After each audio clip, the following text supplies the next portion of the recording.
Hi, friends. Welcome to the webinar. We're so glad you're here. I'm Ethan. This is my good friend Lynn, and we're talking about coaching reluctant essay writers in the AI age. And Lynn has a lot to share about this, and I'm so grateful that you're here. I'm going to let you introduce yourself in just a moment, but my interactions with Lynn and connection with Lynn started years ago, where Lynn, I think, you were taking one of my courses, and Yeah. I was like, this person is offering so much. Could you please come and teach courses here?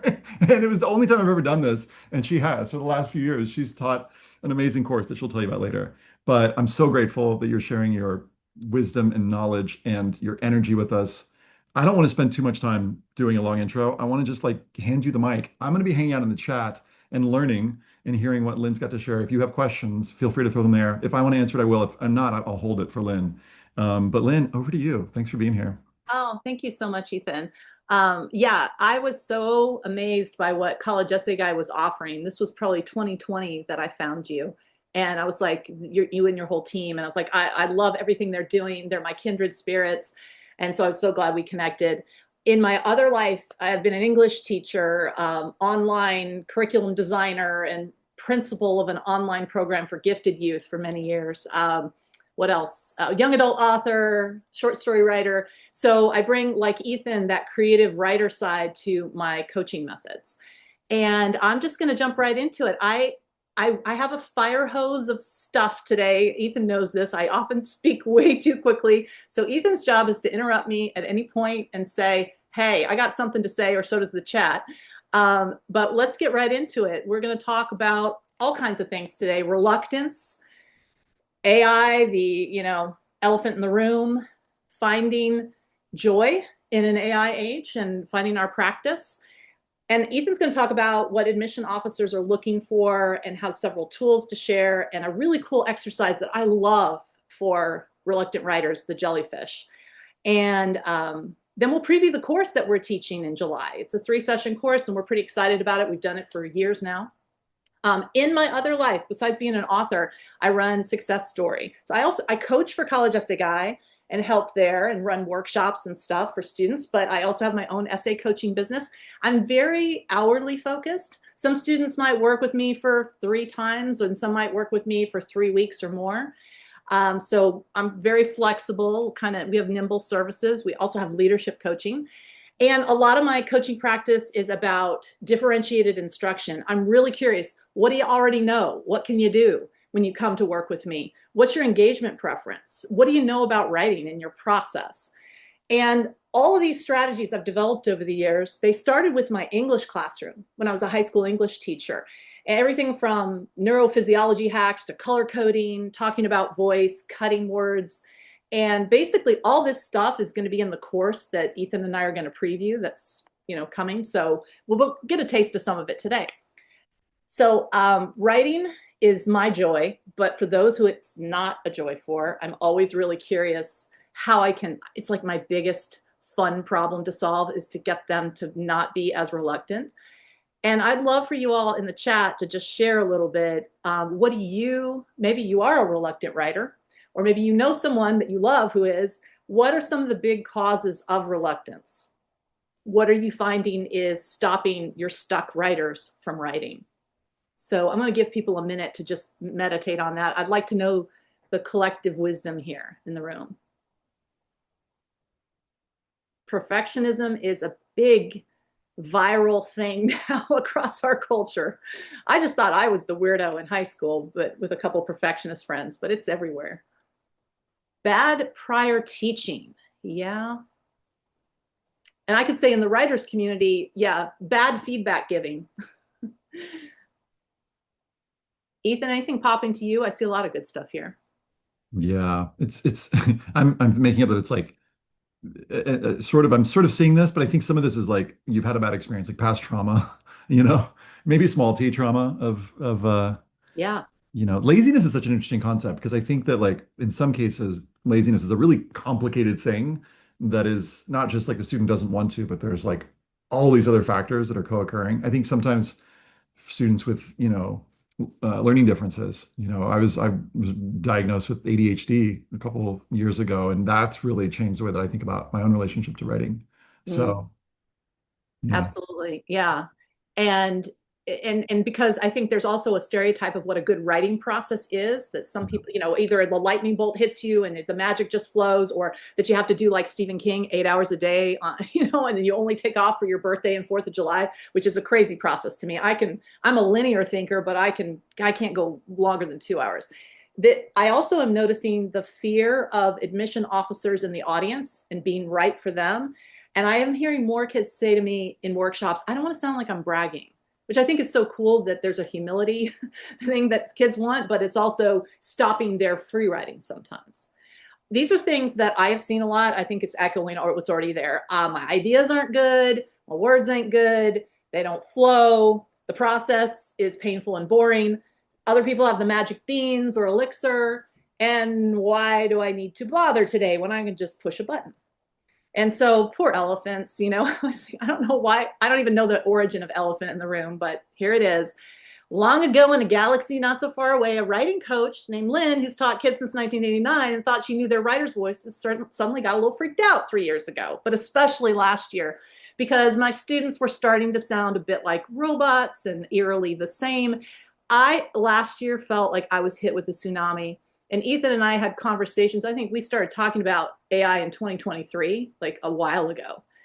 But I didn't feel like it really hit me till last year. I had more and more kids sending me AI like prose and coming to a session with it. And I was like, and again, I am not a professional AI detector. These are just my spidey senses. So take that for what you will. We'll talk about that more. But like, here's an example. I'd worked with a student 4 sessions, and this was kind of their writing. This is actually not their writing. I just have done a version of it. I love pizza. Its goodness makes me happy. I never thought I'd like haggis, but I got daring and tried it when my family went to Scotland. Great free write, first draft. And then they came to session 5 with this. It taught me that curiosity can lead to the most unexpected delights.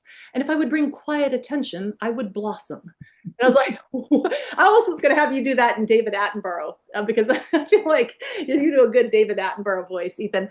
I was just like, wait a minute. I don't know many teenagers that are using noun phrases like quiet attention or unexpected delights. It felt highly sophisticated. And I was like, that's great if you use it. It's just that it wasn't this person's writing. And I'm not against using that. It's just they hadn't done this, and they now sounded more like this guy. And as a little bit glib sales guy, people are calling it AI slop. We know that LLMs surf the internet and they pull everything that's most probably going to come next, right? And so I just heard a podcast today. I had to add this. Brene Brown says people are getting, adults and students, smitten with what's written. And and then Adam Grant, who was talking with her, was like, yeah, you were so smitten with how it was written, you're not practicing discernment about what it says, actually, and you just toss it in there. By the way, I talked to the student, and the parent was right there, and I said, hey, did you use AI? And she's like, yeah. And the parent was endorsing it. So that's how I kind of knew that that draft was not hers. And also, I think the thing that we feel sometimes is we're getting charisma over substance. That's kind of a feeling of like, wait, but that's not helping the student. This is another one I got last year. Leadership isn't just about bold speeches. It's about inclusion, connectedness, and observation. And I was like, okay, that's not a bad sentence. But here's the problem. At that point in the essay, the student had never once talked about public speaking, really. And they were tossing around a lot of words. And so I got the uncanny valley feeling, that unsettling feeling people experience when an artificial entity looks and acts almost, but not exactly, like a human being. And so I was like, but hey, what is a bold speech? And what do you mean by inclusion or connectedness? And how does that fit with leadership? I was doing a workshop for CEG for hundreds of kids in New York, and they were just amazing kids. And one of them, at the end of the presentation, we were talking about AI, and he wrote, my biggest takeaway, a good why us essay needs to prove you actually know the school and are not just copy pasting great community like a LinkedIn NPC with brain rot. Be specific or it starts giving. I asked ChatGPT at 11:59, and I was like, dude, you said it very well. You're not, what NPC stand for again? Non-player character. It's those characters in the video game that are just like walking by, but never actually, you don't ever know their name. They're just like the barkeep or like the innkeeper in the tavern. Yeah. Yeah. So it's sort of like this feeling of passenger versus pilot. And Brene Brown and Adam Grant talk about this. And there's a lot of different education thinkers about, is my student actually piloting AI, or are they just pushing a button, grabbing it, pushing it onto the page and not thinking about it? So this is how I talk with students about AI. I'm like, these are not bad words. Inclusion, connectedness, observation, love them. It's a drone shot. It's a big value or principle or topic. We need to drill into it, right? Your English teachers have done a great job. They've taught you how to do topic sentences, use these big words as well they should. They might even in AP language classes taught you it's not X semicolon, it's Y syntax, and plug it in the middle of an AP Lang essay or an AP exam. It is not the sentence template or the syntax that's the problem. It's the overuse of it and the fact that everybody is doing it, right? And so I have to explain this. This is exactly how I explain it to students, right? And so now I have real conversation no matter what the readiness level. And I don't accuse people. I just say, hey, so just so you know, this sentence structure is being used by everybody right now. I'm getting hit with it and you can imagine the AOs, the admission officers, they're reading thousands of essays. You imagine what they are feeling. So as your reader, let's just talk about this. What are you really saying about, what does inclusion look like to you? Let's rewrite it with your goal. Let's uniquify you, as I call it, with your details. I made this verb after doing CEG presentations of like, what does it mean to be unique, unexpected, or uncommon, which is a big CEG principle. So Ray is going to share links throughout this. There's a lot of little takeaways that we're giving you. I made a list of AI tells, and I'm sure it's going to be obsolete in about a week because AI is changing all the time, but I just like, why not, right? So I will pull this up in a session and go, hey, y'all, you just did this line, look. And even at the end, I used, was it Chat or Claude to generate some of them, but the first ones were the ones that I was seeing. And then I basically said the rest are from AI talking about its own syntax and sentence structure. So I just thought it was funny. I mean, use M dashes. Let's use semicolons. Let's use whatever syntax we want. But we just have to be ready to face the fact that if we use a lot of them, the essay is going to give that uncanny valley feeling. And so I just use this as conversation openers and to help kids see that I want you to stand out. I want you to be unique. I don't even want to get into an argument of whether you used it or not, but I am more point blank asking kids, hey, do you use AI? And we'll start that before I even see their writing. So yeah, Aaron, I feel the same way. I love the M dash, and so did, the guy that wrote Moby Dick and Jane Austen and all of it. Melville, everybody's already used it. That's why AI has been scraping the web, borrowing it so heavily, because this is an actual slide I bring up with my students. I use a lot of slides. In a TikTok era, if I pull up 5 slides while I'm talking, they tend to stay with me even more, and we discuss, and also I stay on track. I need a script because I can go off in all kinds of directions. Also, 3 years ago, the principal in me, having run online programs, hired teachers, and been the person like handing the disciplinary stuff out, I was like, oh my God, what's happening here? So I came up with a policy. And I was just like, you know what? Academic honesty hasn't changed. If your cousin writes it, if Lynn, your coach, writes it, if a bot writes it, right now, that's academic dishonesty. So this is a CEG slide that we show in our workshops. And this is what they have to sign still. And Ethan, is there anything else that you've been saying about this particular slide when you show it to students as far as?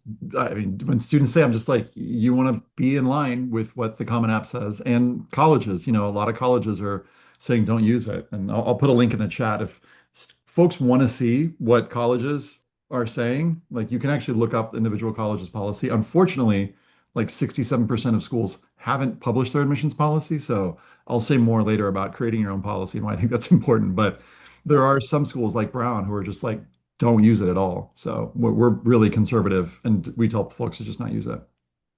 Yeah, and it makes perfect sense. I mean, I think we're aligned in the sense that, I'm just telling students, I give them the 95% rule, and it's true for anybody. Ideas are not copyrighted. Okay, Ethan and I could both write the same essay about how much we love trees or whatever, and no, we wouldn't fight each other in court over the idea that trees was our topic. So the point being that I just tell students it's the wording that how, in what order and what diction did you choose? And did you think it through? Like Ethan was saying at the beginning, writing is thinking. And that is what, you can put a copyright on, is the words, the wording, and the order of it. So Ray's going to share the policy that I use.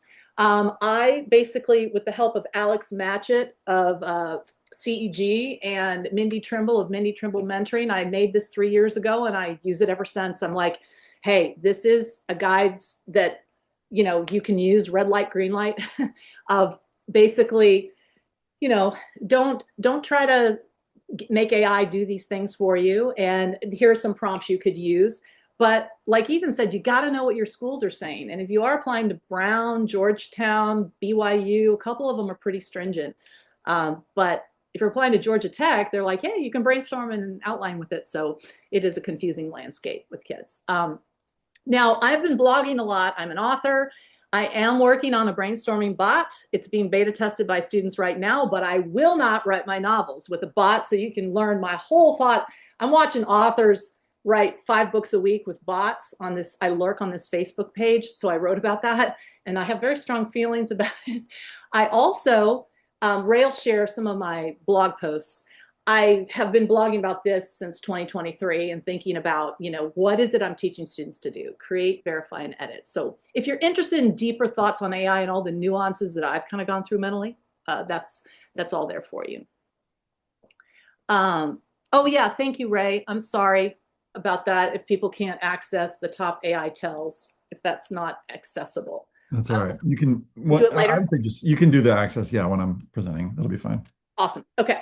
Thanks. So let's look here at my method that I think has really helped me get the attention of reluctant writers, is a color coding system to help them see where they're popping and communicating with another human and where they're not. And it's the gold, 80% gold in their essay. I help them see where they're really popping, where they sound unique, and where are they sports commentating with their voice, and where are they going blue, LLM, AI. And there's this great article, Ethan, the $0 college counselor, where did that come from? I have a quote here from it. Yeah, it's Higher Ed Insights, the Substack. I'll link to it in the chat. Oh, thank you. Because I wasn't sure. You had shared that article with CEG. I just this is what I say to the students. This is what happened the last couple of years. Admission readers across the country have developed an involuntary vocabulary for what that looks like when students use AI. Essays that open with a scene, pivot to a lesson learned, close with a forward-looking declaration about contribution to the world. They use words like tapestry, cornerstone, multifaceted. Someone in the chat said paradigm. These essays are not getting students in. In many cases, they're actively hurting applicants. And this is a great article that it talks a lot about the differentiation stuff that I value about prior knowledge, and the kids who are rocking it are advanced kids who can prompt and pilot this. But if you don't have the language of craft and you don't even really have a writer's voice that you're aware of, you and AI aren't a match made in heaven just yet. It's like giving you the keys to a Lamborghini and you still haven't gotten your driver's license. And I think it's one thing for us as adults to be using AI after years writing by hand and by keyboard, right? So I'm not anti students using AI, but I am more concerned about, are they developing critical thinking skills before the brain forms it fully by 25? And I want them to sound like themselves. So we've talked about in the chat, what is stopping people? People think, well, I got to be the highlight reel essay, put my resume in there. I don't know what my voice is, so why don't I just hand it off to AI? I've never really written a memoir piece or a personal statement, so who cares? Just give it to AI. Maybe I should sound like a college professor. AI sure does. And, it's safer. It feels safer. These are reasons I'm seeing. They use AI, lazy, ran out of time, want to actively cheat. They get a thrill from that. Number 3 and number 1 are the ones I'm most interested in messing with and helping students really rock their world about that and like change it. And I'm most concerned about these 2, that they would think that AI is smarter than all the humans, us who are coaching, and that somehow a bot to human connection in their writing is going to work for them. That's very problematic. Or that AI is more creative and interesting than they are. I want to blow up those myths with them.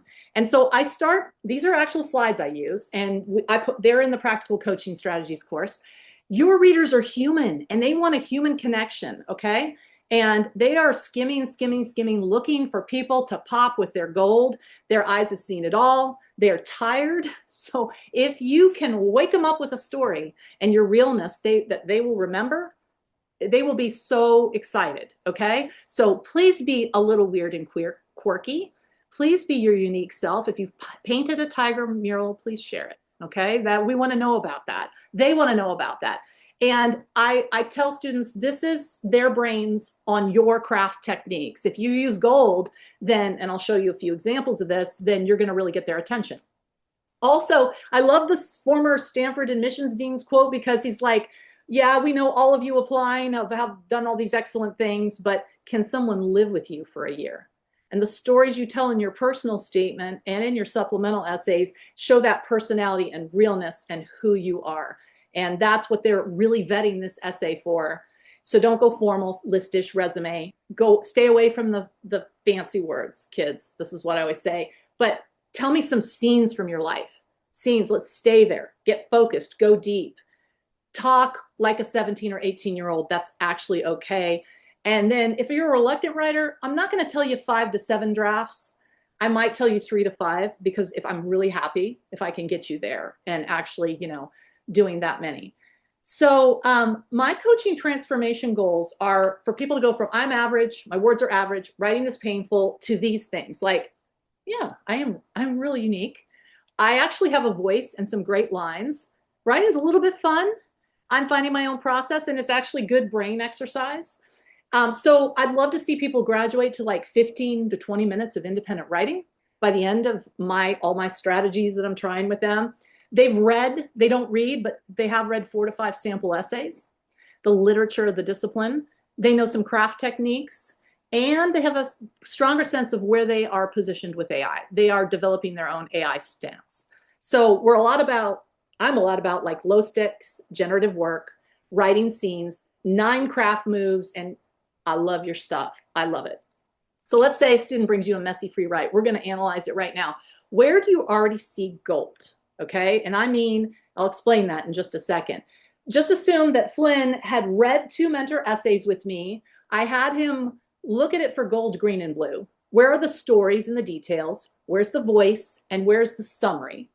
And then I told him, go off. I'd taken notes during our first brainstorming session. I said, I want you to overwrite with gold. I just don't even worry about transitions or anything. And I reminded him of all this. And then I showed him, and this is something you get in the course, which is 9 craft moves. Like, did you put actions in? Did you use figurative language, et cetera, And I find with reluctant learners that a visual metaphor, getting super microscopic, like really helps them create flow line by line, and not worrying about the big essay topic first, not doing an outline, but let's just do some free writing so I can hear your voice and I can see what your writing is able to do. So I want you all to put your spidey senses on. This is actually human writing. This is before AI. I think it was before it was released in 2022 or 2023 that he did this, or it was right around that time, actually, because I think it was the holidays. I was working with him. Where do you see personality, humor, energy, passion, perspective, quirkiness? And this is really important, because as an English teacher, I used to tell everybody what was wrong first. I got to fix you. I got to get you ready for college and do all this argument of persuasive writing. This is wrong. Fix this, fix this. And instead of just telling him, what is already working in your free write? So I'm going to leave this to you all. I'm going to read it, and I want you to tell me in the chat what is already working. Where do you see the human?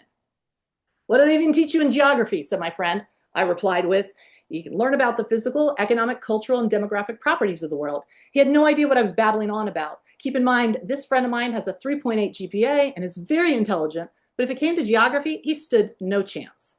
I was shocked that he had no idea what I was talking about. It pisses me off that the American schools don't teach geography. A lot of the material should be common knowledge, and yet no one I know has any idea what this subject is about. And I feel like this is why other countries think Americans aren't smart. I know because my friends joke about it all the time. So I started to teach my friend, and he was very interested. We ended up talking for hours. I hope he now has a better fundamental understanding of how the earth works. Yeah, he's committed. Yeah. That intellectual initiative, 100%. I totally see that too. This is hard, y'all, because we have to ignore the semicolons and the misspellings and all that, right? What is working? Conversational, absolutely. I'm so excited when I see people rattling on, babbling on, stood no chance. Yeah. Strong opinion, passion. The ending does connect with the beginning. He does come full circle. And we're trying to show this love, right? So I basically, he did exactly what the doctor ordered, and we did bunch more of scenes of these. And then we decided to find an order and transitions. So we worked in a piecemeal patchwork way. And that's a big thing that I do. Yeah, I like the initial question too. He's got lots of examples. He totally went gold. And this is how it opened later. This is where we got it. I walked in, we did a lot of meetings till we got this to draft 7. So I've color coded it for more his voice versus his details. What do they even teach you in geography? Asked my friend Aaron. I replied, you learn about the physical, economic, cultural, and demographic properties of the world. He had no idea what I was babbling on about. Keep in mind, he had a 3.8 GPA and is very intelligent, but when it came to geography, he stood no chance. It baffles me that American schools don't teach geography. I think a lot of the material should be common knowledge. I love geography, so I taught Aaron about the different topics. He was especially interested in the subduction zone, like the coast of Chile, where the oceanic plate plunges under the continental plate, causing the oceanic plate to melt and seep through the continental plate, creating magma chambers and volcanoes. We ended up talking for hours. So we have zhuzhed it up a little bit. We've taken out some of the more strong words that maybe sounded a little bit like you wouldn't say them in a job interview. And we have some repetition here. We have some commas missing. But you know what? I don't care, and neither do the admission officers. Honestly, I don't know. Is that too bold a statement, Ethan, to say when a student is applying to school like this opening scene? And I'll tell you all what he said after this. But, to say that AOs don't really stress about the missing commas or the fact that he repeated the word plate a bunch of times. Yeah, I mean, I think it's different strokes for different folks. It would depend on the reader. I've heard some say that stuff really counts, and other folks be like, you know what? I'm okay if it doesn't. Yeah. Well, and a lot of my reluctant writers are applying to schools with 70%, 60%, 50% acceptance rates. And if this was a make or break 10% or under school, I might stress a little bit more about that. Like I look at the student's college list and I go, and I think in his particular case, he was looking at a number of schools that were like 70, 80, and 60. Yeah. And so at I that doubt it's point, going to be a make or break. And really for any school, is it going to be make or break? I've had, there was a parent once who was crying on a phone call with me because there was a misspelling or something in the application. And the student ended up getting into Michigan and USC and everything. We never had a follow-up, but I don't know that it's worth crying over. So yeah. I think so, 100%. And I think what I'm really interested in, um, I I basically am trying to get students who don't write at all to be writing. And if I get really hung up on commas, that is just not the point, right? Because they don't have a process yet and they hate writing. This student talked to me about his ADHD and he's like, he would apologize to me. He couldn't stay focused during a Zoom session, even with my slides and all this. And he was like, I was like, don't apologize. It's fine. I know you're looking off the camera a bunch, but you still answer my questions all the time. I know you heard me, so no worries. I talked with him about, and in the course we talk about this too, about all the different ways to develop and respect writing like a sport. And that, if essays need 5 to 7 drafts, well, then we're not gonna, I just worked out today. I did not send a bot to go work out for me, my muscles. And so I talked to my students, we don't outsource this. We get in the right mental space. We figure out the right time of day. We eat the right foods. And we also have fun. And so ECEG has always been about fun. Essence objects, 21 details. I require 10 exercises. Some of them are CEG, and then I do my own. So before a student even meets with me, hopefully they've done 10. My reluctant writers might have done 5. That's totally cool. And I say, do not think about the AOs yet. I don't want to talk about the admission officers. We are just getting content. We're going to write our first drafts wild and free. I want to hear how you talk. And we're going to look for stuff that could be pops of color, for your essay, storytelling moments, maybe even a topic. I like how Calvin of CEG says pile of stuff. I like how Anne Lamott says rag bag of stuff. I have a patchwork quilt method of getting kids to write. So let me show you one exercise that's really fun. Does your family, this is something that I found has led to great writing. The funny little words we use with our families that, or friend group that make no sense unless you're in the group. So I'll say to students, you know, this was me at 9, and we would talk that cats haunch. It's not really a verb, but they form a bread loaf and they haunch. We would use the word snorf and snoggle and bua in my family. It all makes certain things.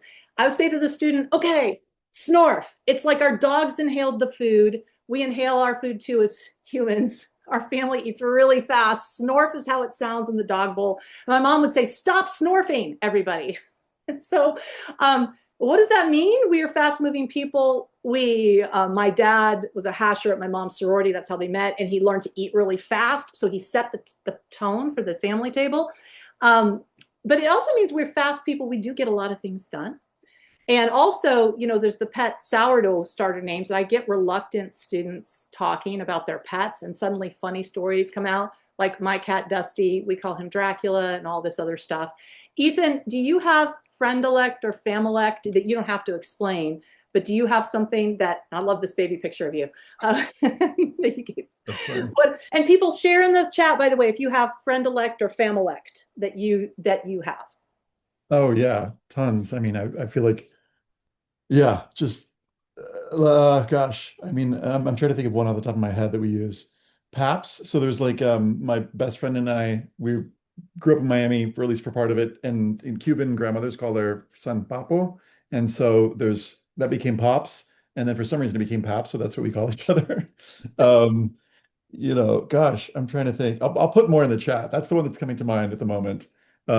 Squinch is a pinch and a squeeze came through. That's great. Oh, Sarah's noting that all her pets have a ridiculous amount of names. We've got Facey Boy, Nonking equals snoring. There's some of mine that are, I'm honestly, the reason I'm pausing is some of them are kind of embarrassing.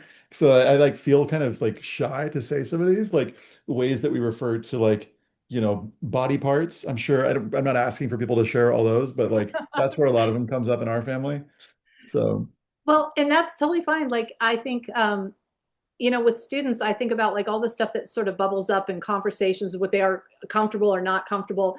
I think one of the things that I think we're always fighting against is that people put in the chat, the idea that the admission officers are so serious and not human that they don't want these stories. And so even if we generate these things, and I never ever use snorf in my college essay, that's cool. But maybe I might show this essay to my students. Granted, this is an advanced writer, but I'm like, look how she uses papa and beta. And then she uses her 5-year-old story as a way to kick off her absolute passion for being a homelessness warrior. So I will go line by line with an essay like this and go, this came out of a family story. This came out of fam-elect, friend-elect, and it just, you know, it brought us something that was sort of beautiful. And I will just say before I pass this to Ethan, I teach a lot about this on a craft level. We look at the essays and we go, where do you see them using sensory detail, proper names, active verbs? And then how do you feel about this person? As a human, how do you feel about them? So, and we'll come back. I'll show you a couple other exercises before we end the session. I'm going to go down to Ethan. oh, that's okay. I'll take over and I'll do the slides. So you don't have to worry about it. Okay, cool. Replace current share. Thanks. I appreciate you. So some of y'all have seen this before. This is the NACAC State of College Admissions Report. This is a report that went out. I hope they do this again. I don't know if they will because David Hawkins has since left NACAC, but this is what colleges care about according to the couple hundred that they asked. And you'll see that grades and, you know, strength of high school curriculum are pretty important. And then you've got this thing underneath it called positive character attributes. And it was kind of a mystery to me what these positive character attributes were. I did a podcast on this that maybe Ray, you could find. It's from, I think it's from 23 or 24, where we interviewed some folks from the Making Caring Common, the Harvard project that actually helps colleges figure out what their positive character attributes are. Oh, and quick fun side note, I'm going to have Trisha Anderson from who helped write that report come onto the podcast. We just emailed yesterday because they have a new report that's coming out this week that I'm really excited about. But anyway, um, so what are these positive character attributes? We spent some time doing some research, a lot of research, and we've got all the spreadsheets and finding websites like this one from Caltech, that literally says what they look for. It's like, here are the qualities that we're looking for. And we found that these are some of the qualities. We call these our admission nutrients that colleges look for. And we don't want this to be like the five commandments of, like, I hope nobody enshrines these or anything. And they'll probably, they could shift over time. But when we did our research, these were the big buckets of things that colleges are looking for. And these are qualities that are well, familiar to you if you've been doing this for a couple of years. What are you a nerd for? How does your curiosity express itself outside the classroom? How do you help others? How do you collaborate? Some schools call it leadership, some call it initiative, but it's like, do you start things? Do you, take the reins sometimes? And leadership can look like a lot of different things. And are you involved, with things that you didn't just pick up last week, for instance? So we call that one consistent engagement. And the ones that came up the most, intellectual curiosity came up the most, and then service to others, kind of a close second. So we share these, but also say, like, colleges care about a lot of things. We know they also care about things like creativity and critical thinking and diversity of thought and experiences came up a bunch, and self-reflection. So we say that, I want to say in the same breath that it's not like it's only these five things. It's just hard to remember, 30 different things that colleges say they care about. But I think in sharing this with students, it's important to help them think about how these things can, yes, come into their personal statement, but to remind them that they've got an opportunity in their entire application to share these qualities. Because sometimes students will think, well, I've got to squeeze everything into my personal statement, right? And so we sort of think of this as like, is your personal statement's like a chapter in the book, and the entire application is the whole book. But ideally, I would say, if the way that I kind of frame this is like, no reader is going to be mad if you show these qualities. So it can only be additive. So those are some things that colleges care about. But of course, having said that, this doesn't take into account institutional priorities, which I'm sure I've talked to your ear about off, or Tom has maybe, if you've been on our webinars before. But these institutional priorities are, of course, different from college to college. It depends on what they're looking for in a given year. My favorite one that I've shared, maybe, but it's been a while, is there was a presentation that I saw where an admission officer, just to illustrate how random these institutional priorities are, said that they were once trying to they had a parking situation, so they tried to accept fewer. I'm trying to think. It was like fewer international students. Oh yes, they accepted more international students one year because they were like, well, international students are coming from overseas, so they don't have cars, so that's going to help us with our parking issue. So it's like, let's raise international student enrollment, and then a lot of these international students were full pay students, so they had money. So guess what they bought as soon as they got to the US? Cars. And so they still had a parking issue because nobody had a place to park their cars. So that's how random these institutional priorities can be. So we can't really know what each college wants because it's complicated. We can't know for sure. But having said that, we worked on a little tool that might help you and your students a little bit. And if you haven't been on a webinar in the last couple of weeks, you haven't seen this yet. But this is our What Colleges Want tool. And the way that it works is you can type in a school that you're looking for. So let's go for, I mentioned Caltech. Let's do a different one. Oh, look, it pops up. That's nice. Let's go with Sarah Lawrence. So Sarah Lawrence apparently cares about creative and critical thinking. How do I know? Well, I can click it. Let's, there we go. For some reason, it didn't go to the actual thing. It's supposed to. There we go. Creative. And then we've got creative work showing again. On a lot of these, for some reason, it didn't work on that one. But if you click the thing, think critically. There we go. It'll highlight exactly where on the site that it looks for that, they say it. So like, I'll give you this one as well.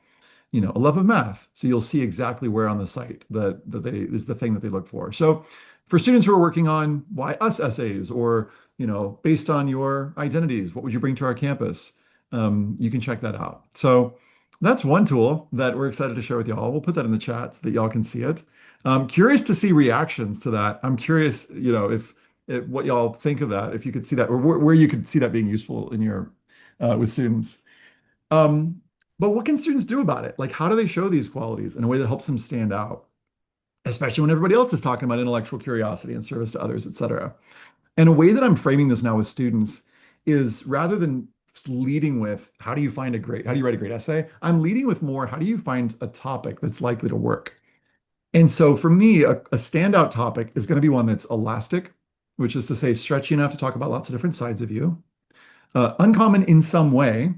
And that could be either uncommon because it's like the what it is uncommon, like it's something that other students don't write about, or they're executing it in an uncommon way. So that's the how, and potential to show admission nutrients.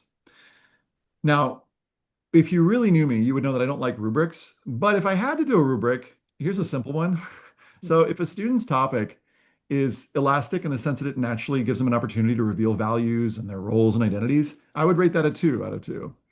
And if it's unexpected or uncommon, and the details they're including are unmistakably theirs, great. And if it allows them to naturally reveal several admission and nutrients, great. Oftentimes, though, when students are sort of brainstorming early on, they're in that 3 to 4 range. And it doesn't quite, check all these boxes. It doesn't have to be 5 or 6 to be an amazing topic, but I think as we scoot more towards elastic, more unexpected, more opportunity to show the things that colleges are looking for, that I think can help lead to a more successful topic and hopefully a more successful essay. So there's this exercise that I like. Some of you know this one, but maybe some of you don't. It's the jellyfish exercise. And it's a quick way of helping a student, A, see if their topic is elastic, to try stuff, and B, it can help them make it more uncommon. So the way it works is you pick a topic. Let's do this together real quick. Some of you have done this with me before, so I don't know, play along. Let's have fun. Pick something that you love or know a lot about and put it in the chat. Put it in the chat. Something that you love or know a lot about.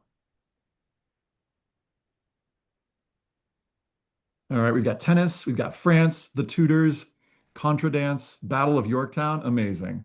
All right, next, I want you to see how many values you can connect it to. And I usually give students 2 minutes. I'm only going to give you 1 minute.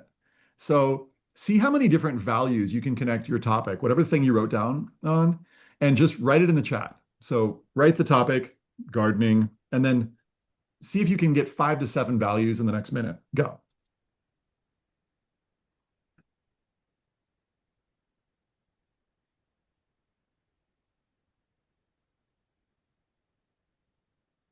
Lynn, while they're writing, what time would you like me to hand the mic back to you? Um, I think we want 5 minutes for Q&A, and maybe I just need like 3 minutes to talk about Great. my other How about I hand it exercise. back? What if I hand it back at 50? Does that work? Yeah, is that cool? Yeah, totally. All right. Your minute is almost up. There we go. We've got the tutors. Okay, great. There's going to be so many folks posting that it's going to be hard to read these, but Contra Dance. We've got helping others, healthy boundaries. Love it. Cooperation, flexibility, inclusion, self-expression. Great. Chocolate connects to family, love, belonging, and self-control. I love that as a topic for you, April. I want to read that essay. Okay, great. So essentially, we spend a minute or two connecting it to values. So we can kind of see, do I have a lot to say about this or not so much? And you count the tentacles. So if the topic was escape rooms, here are the different qualities that this might connect to. And this is just, kind of a classic brainstorming exercise. I'm just kind of, I don't know, this doesn't look very jellyfishy, but it's sort of like a, word association cloud, right? But one of the things that I think is important is if we take it to the next step and then go, could we make this even more unexpected? So for instance, you might see board games and be like, the expected connections are things like fun and teamwork and winning and strategy, right? And that's like maybe the obvious board games essay. But if you got into things like how board games show things like, your ability to listen, or could you connect board games to social change, or even like translation? So I'm going to challenge you real quick. And some of you have already done this. Let me just go back to this real quick. I want to see if you can come up, whatever your topic was, see if you can give me 3 uncommon connections. So values that might surprise the reader as it relates to your topic, whether it's tennis, sourdough, or CrossFit. So I'm just going to put in all caps. Now, uncommon connections. See if you can surprise us, challenge yourself. It'll also let us see how hard this is sometimes.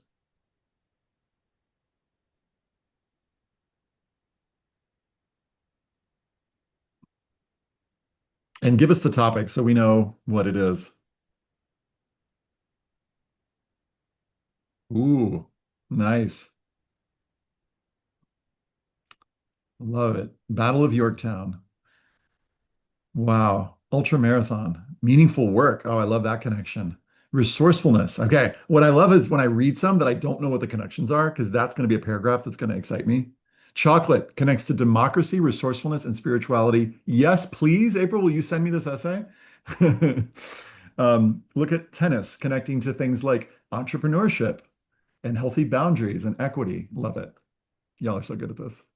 So that's the game. That's the jellyfish game. And, this works especially well for students who are writing about, sports, rather than losing or winning the big game. Are there other possibilities here?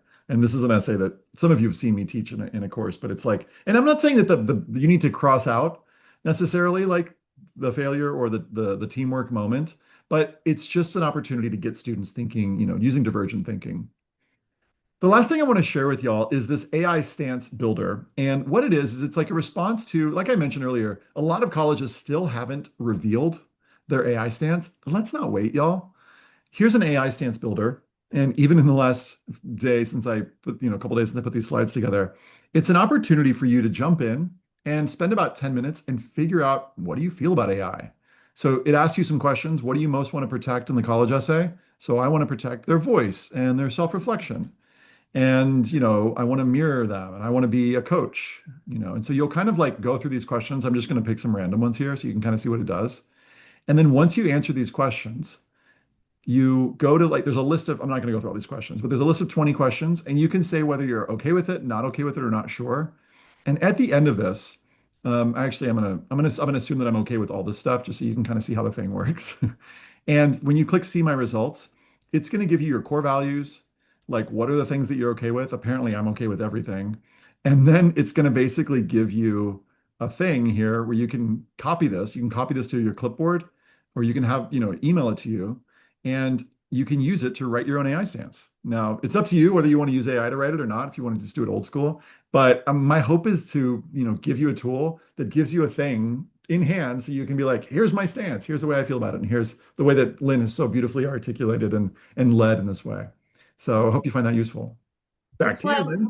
that's why I love CEG, Ethan, because you are such the consummate coach of getting people to like have a chance to, articulate things. And I love that tool. And that's such a positive use of AI in my mind, like to like writing emails and things that we might not have as much time for, but or to like solidify because we're so busy coaching and using our creative brains. But why not use AI to help us shape it? But also that you built this whole tool is just, I love it. You Um, bet. Another way I find topics, I love the jellyfish so much. I will say to students, just write me a bunch of scenes.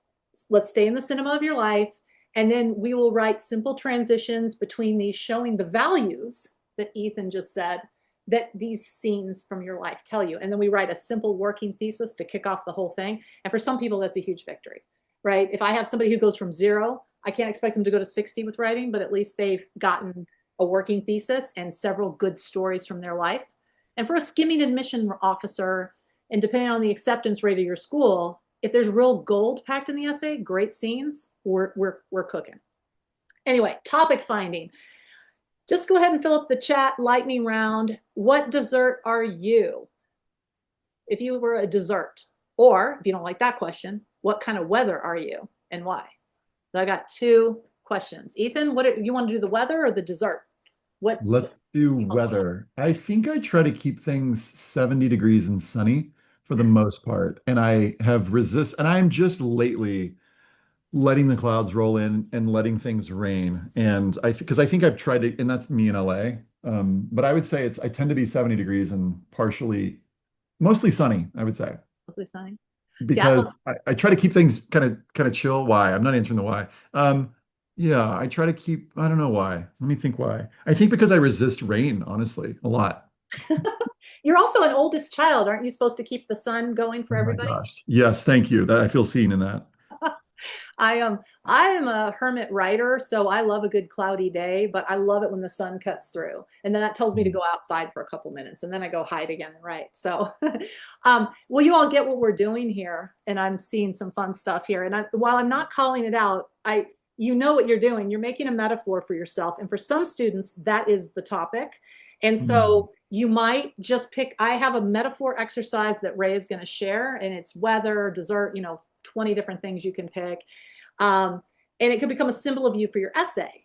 And then hopefully we can go as deep with the unexpected values. But I find with some of my reluctant writers, sometimes their values aren't that, they are pretty expected, but at least they're happy with their topic. Like if the color blue is their essay and that works.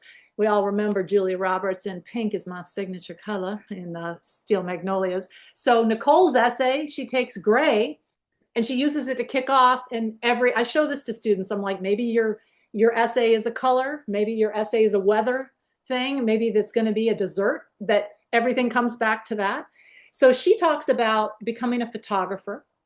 This entire paragraph is gold. I love showing it to students. Gray was the color of the small camera I brought as I entered my first summer photography class. I immediately noticed the difference between the big, black, expensive-looking cameras of the other students in contrast to my own, clutched nervously in my hands.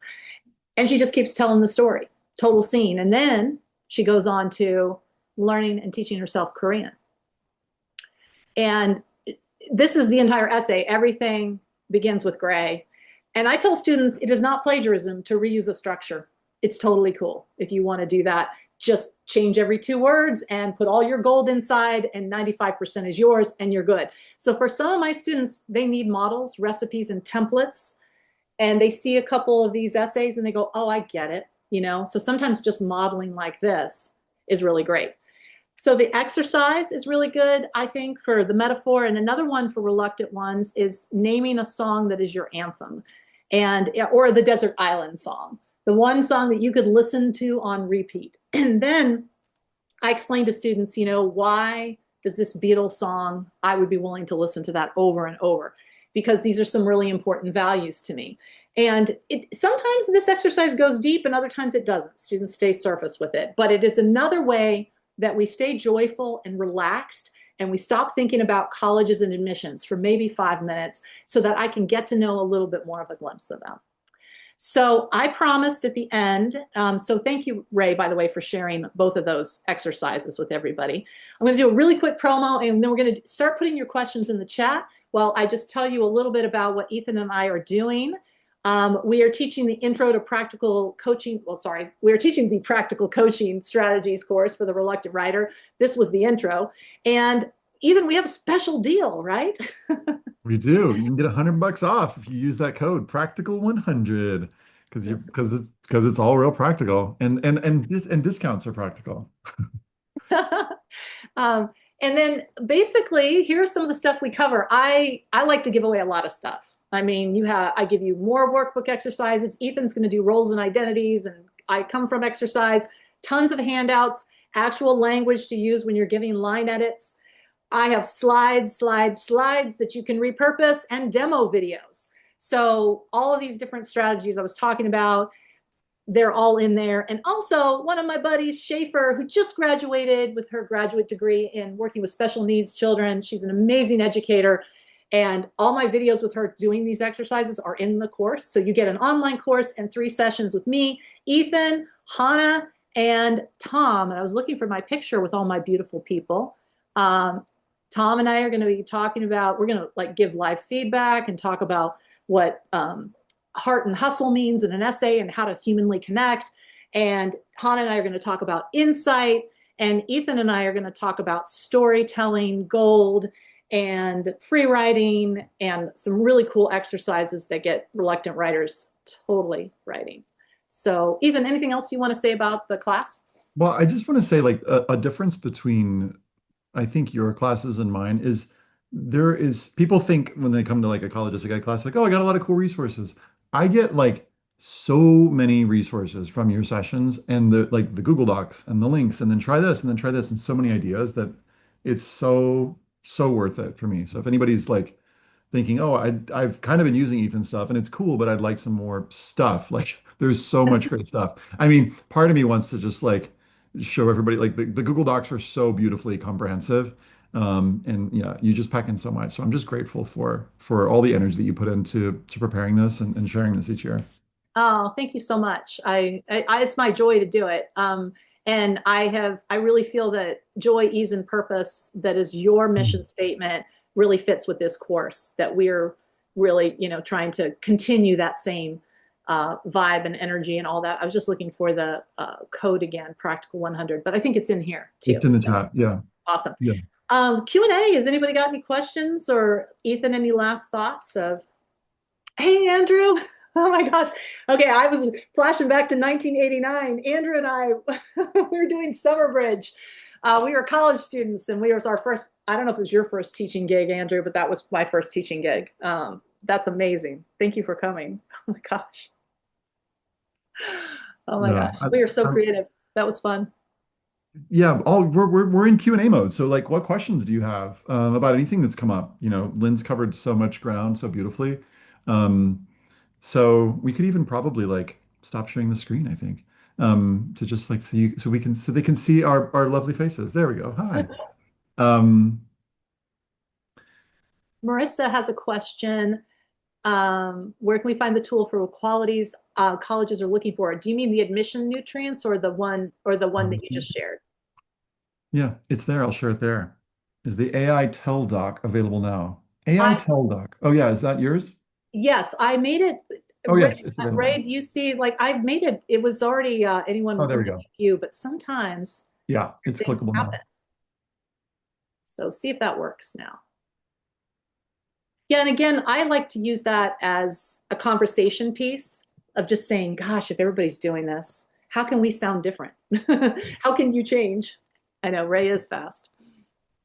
Super fast. We like to compete for fastness. Not Ray doesn't know that I'm actually competing, but I sometimes will be like, oh, let's see if I can get this, and then Ray's already posted it. Um, Yes, the question about AI like essays is opening with a seam, pivoting to a lesson learned, and closing with a forward looking. I want to make sure this general structure is okay to use so long as the actual writing is honest and real. 100%. Yeah, cool. it is not about, even it's not the problem with that syntax I was giving you of it's not X, it's also Y or whatever. It's just that if a student, my rule is that if they're lacking gold details and they're using some very similar syntaxes multiple times, it starts to tip over into, it feels uncanny valley. And again, nothing is perfect, but I just keep asking them for more authentic storytelling, more detail, and less pullback for the drone shot. Especially with my reluctant writers, they tend to be more concrete in their writing sometimes, which is beautiful because it's more cinematic, and that is to their advantage. Yeah. So yes, that structure is not the problem. It's what's the stuff inside it. What's inside the empanada matters. Yeah, So, totally. I mean, I have that similar thing with M dashes where it's like, sure, M dashes are pretty AI popular, but like if you need an M dash, sometimes you need an M dash, use it well if it's the right, punctuation or if it's the right structure. Like, so, take these all with a grain of salt. It's the overuse of some of these things, as Lynn was saying earlier. Linda's asking, what about colleges that use AI to read essays? There are very few right now. And I've looked for this more and more. But the schools that I know that do it are using AI along, like next to, so they're not just having AI read the essays, they're having AI read it, but they're also having human readers. So could it go a different way sometime soon, next year, maybe? But right now, as far as I know, maybe, I don't know if anybody knows of any schools that are only using AI, you can let us know in the chat. But I don't know of any that are only using it. Like it's all in concert with humans. Um, Curious how you made the qualities colleges look for. Um, yeah, so this tool was created based on lots and lots of spreadsheets and lots of like hand done research. So we actually had somebody, it's like now you're like, why didn't you just have like, Claude do that or something? But we actually went to lots and lots of colleges' websites and we developed this spreadsheet and we checked it and double checked it to make sure that the qualities all lined up. And then we used Claude to create the HTML for it. And it was like relatively easy once you kind of have the spreadsheet and it's reliable. And then we went back and checked it. I'm sure there will be things that like I found one already where it's like, oh, this particular thing wasn't highlighted. We need to fix that. We're going to add a little thing. It's where, you can sort of like if you see something where it's not highlighting the particular thing, you can let us know. Um, will you be at Access? And would you be interested in potentially playing a board game? We're bringing a lot. Someone's asking me if I will be at the Access conference. I will not be at the Access conference. I've never been. I would love to. And someone should invite me to speak, and I will do it because I would love to speak to more counselors at Access. So if you know anybody who makes those decisions, Nathan, I would be happy to come to Access. And I want to know which, by the way, if you all click everyone, then everybody will see your question instead of just hosts and panelists. But I would be curious to know what games you are bringing, Nathan. Here's one from Leah. Hi, Leah. She says, when meeting with students last year, I pointed out sentences in their draft structured like leadership isn't just about X, it's about Y.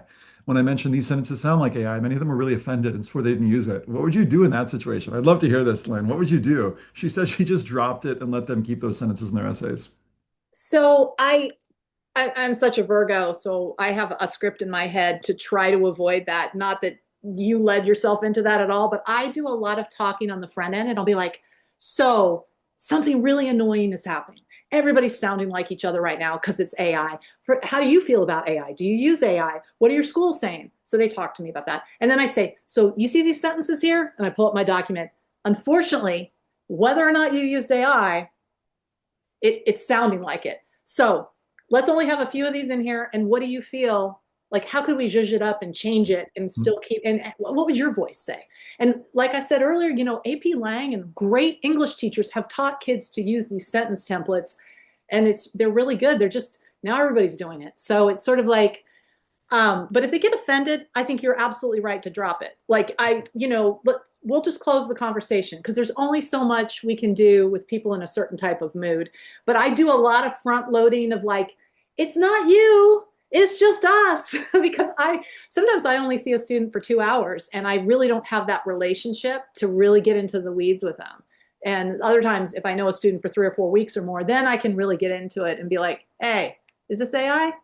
Because I already have that relationship. Ethan, what do you say typically with that? Yeah, well, I think you're right to preempt it, and this is why I put this in the chat, but I'll say it aloud that I'm excited to just, and it won't take long, but I'm excited to put a option on the AI stance for students to write their own AI stance because I think it would be so cool if when we met with students, we just have them go through as part of pre-work, what's your AI stance? 5 minutes, have them go through it and have them check some boxes and have it generate a thing that could be part of their pre-work. I'm just having this idea right now. I'm like, we should just do this Oh, I so love that that. you know where students stand and you give them an opportunity to be like, here's where I'm at. And it can really just be done with checkboxes, and it could actually just generate a quick PDF so it's visual, and it could be like a thing that you talk about on a session. So that preemptive stuff I think is really important. Stay tuned. I'm not promising that I'm going to create that like this week, but I think it would be like a really good idea. You need it Um, now, Ethan, now. now. So I think there's students should do this, and I also think colleges should do this. I think more colleges could use this tool. I met with Emily Pacheco, who heads up the NACAC SIG group on AI use, and she was like, "Yo, can we just share this with colleges?" And I'm like, "Yes, let me get out of CEG Live land, and I can work on it." So one of the projects in the next month is to just create a little. So there's an option for students or counselors or colleges to come up with their AI stance. Um, Let's see. Oh, this is a good one. We're over time. Are you good for a couple more minutes, Lynn? Oh yeah, Okay, absolutely. Yeah. cool. Andrea's saying, I love this idea of building an essay around something like a desert island song or a hobby, but sometimes parents think when the topic's too light, they get a little skittish. How do you talk to parents about this and reassure them that this would be like an okay topic? That's a great one. What do you say? What do you say when parents are, have you had parents say like, I don't know, this topic seems a little too light? I haven't had that. I have had parents want the insight to be deeper, or, they want to get in on the lines and do micro edits. And I will stand my ground with this parent if I feel like, I mean, first of all, one of your best essays you've ever shown us, Ethan, the topic is food, right? Yeah. You could, Yeah. how generic is that? But that kid, after 12 drafts, wrote the most beautiful food essay ever. Like it's up there in the pantheon of essays. Hall So of Fame. I Yeah. tell parents like, no topics are supposed to be general drone shot anyway. So it doesn't matter if it's a desert island or a food or skateboarding, as long as you look intellectually curious, you look like a leader or a catalyst, you look like some of those emission nutrients Ethan was pointing out. And then, so I would pull up the emission nutrients and say, is that coming through? And should we work on that? So sometimes a parent feedback can help me make sure we are giving enough seriousness and insight, but I try to defend the student, the ones that they're passionate about. Yeah, I love what you're saying, and it seems to me like as we're talking, there seems to be like these different spectra that we could put topics on. So there's sort of like, serious academic topics and like fun non-academic topics. So like, I want to write my essay about Latin, or like, the tutors would be sort of like serious, more academic maybe. And then on the other side of it, you've got, let's say, the keychains that I have.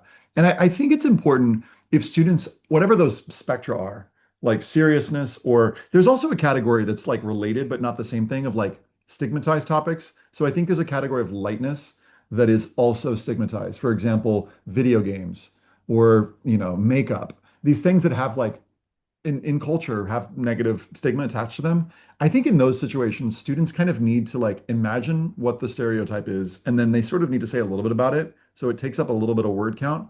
I think in the case of like my favorite song, if it did feel kind of light, what the student can do about it is like, can you weave in things like guess what the stereotype is going to be, and then weave in things like specific details that would help the reader see, this student isn't just, or like this lightness of this thing doesn't fully represent them. And if they want to do it in the early paragraph, it can be really nice. So practically speaking, let's say a student is like writing about something like, I'm going to try to find like Taylor Swift, which is kind of hard, and probably lots of students write about Taylor Swift. But I would include a sentence in the first paragraph that does something that goes against the stereotype that Taylor Swift, in writing about a pop star, is like superficial, or I don't know, not smart, or something like that. Like just include something super smart or super deep. This sounds very tactical, but to basically sort of like, get the reader to be like, oh, okay, cool. They're doing something quote unquote serious with it. So there's like, if for instance you got to the end of the process with the student, and the parent was still saying that, there's a way to like preempt that early on in the essay.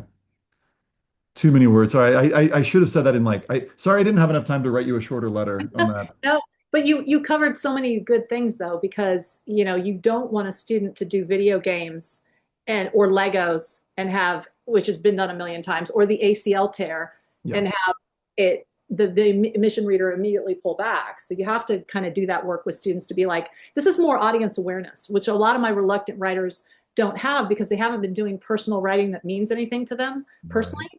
And then they don't think about audience as a real person to connect with. So the more we make it real of what these admission officers are dealing with, that's not a criticism of the student. It's just like, hey, you're a competitor. You understand that you're a competitor in this field, and other kids have already done this. So how do we change that dynamic for you, that you get a Yeah. little more attention? Um, Yeah. Alex is asking us, I've seen mixed messages on writing about sports, and I've got a student who wants to write about rock climbing. I'll put this in the everyone chat so everybody can see it, which doesn't feel like the typical run-of-the-mill sports. Thoughts? Okay, again, I would put this on the spectrum of like, we know what the common sports are. It's, basketball, football. It's the one that every school has, volleyball. And then rock climbing is like a little bit less common of a sport. So for me, it's like, I don't want to say it's more okay, but it's more uncommon. And so whatever, like the more common the topic is, the more uncommon those connections and that language need to be if that student's going to stand out with it. So that's sort of like I don't know what you call that like mathematically, but it's like the greater the commonness, the more the uncommon connections and language need to be. I'm curious, Lynn, maybe we'll make this the last one and then we'll wrap, so that the YouTube recording won't be 2 hours long. But how do you help students when they're like, really like, I really want to write about football or volleyball, like were those super common sports? How do you handle that conversation? Depending on the level of reluctance and the love or hatred of writing, if they really want to begin with a football or basketball story or the ACL tear, I'm like, awesome. All right, we're going to launch from there because you really get into your free writing zone. And now we're going to trampoline, I stole this from you, or leapfrog to other instances in your life. So we do the whole cinema thing, and they write 5 stories, and we do these boring, basic, as the kids say, transitions. Yeah. And I tell kids, don't sweat the transitions. They're looking at the gold of their paragraphs. So we somehow get from football to board games to Right. skateboarding to physics class, because there's physics and skateboarding. And we work on these. And so by the end of the essay, they've told 7 stories, and we've Yeah. cut it down. So there's that. But also for everybody who's staying, you get a little goodie, extra goodie. These are my 10 sports prompts that I've come up with, 10 ways to avoid sports cliches. So you might pick one off of there. If you have a kid who's really obsessed with telling you about the ACL tear, and I lost the game, but I won at life, and the agony of defeat and the thrill of victory. You're like, this sounds like everything else. maybe one of these prompts will help you put a twist on it from Oh, this is so good. You've just got all the things. It's like I Hey, you mean, do. your pharmacy is you've got it's deep, you know. Hey, It's, I want us to have dopamine hits and keep writing and coaching and not give up and turn it over to the bots. We still got time. We still. yes, yes. Well, on our final note here, we've got from Nathan. If there's anybody else who's going to be at Access, we've got Seven Wonders, which is somewhere on this shelf. Root, is Root up there? Yep, Root is up on my top shelf. Brass Birmingham is for people who are serious about games. Lost Ruins of Arnak, I don't have up here, but it's up there. Oh, I love it. Love it. Nerds unite. I hope nerds will unite at Access. Thank you, thank you, thank you, Lynn. I hope some of y'all will take the course and come and hang out with us more. We've got pay what you can spots for counselors who qualify. And yeah, thanks for being in our community. And Lynn, you're just the best. Thanks. Oh, you're the best, Ethan. Thank you. Thank you all so much. Great participation. Appreciate you all. Good luck with Thank your you all. students this season. Much love. Bye.